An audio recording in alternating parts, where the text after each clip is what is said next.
नमस्ते दोस्तों। आज हम भारतीय संस्कृति के गहरे समंदर में गोता लगाएंगे और वेदांगों के बारे में जानेंगे।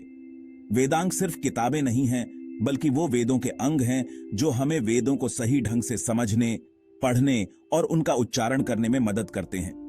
सबसे पहले हमारे पास शिक्षा है, जो ध्वनि और उच्चारण का विज्ञान है। शिक्षा हमें शब्दों को सही तरीके से बोलना सिखाती है।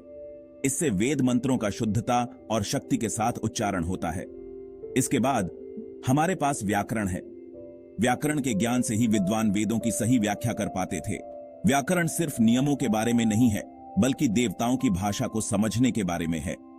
फिर हमारे पास छंद है, जो वैदिक ग्रंथों के काव्य ढांचे का अध्ययन है। वेद मंत्रों में जो लय और ताल है, वो छंद का ही कमाल है, जो मंत्रों को एक दिव्य लय के साथ बहाता है।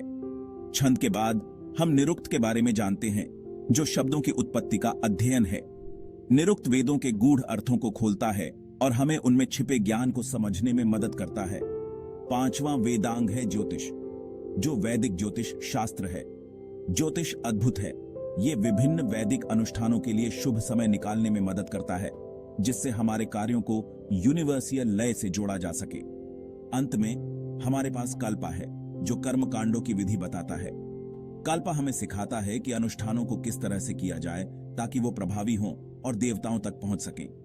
कल्पा अनुष्ठानों की पवित्रता और अखंडता को बनाए रखने के बारे में है। वेदांगों को समझने से हमारे सामने प्राचीन ज्ञान और विवेक का एक आकर्षक संसार खुल जाता है। यह हमें दिखाता है कि हमारे पूर्वजों ने ब्रह्मांड और उसमें अपनी जगह को कितनी गहराई से समझा था।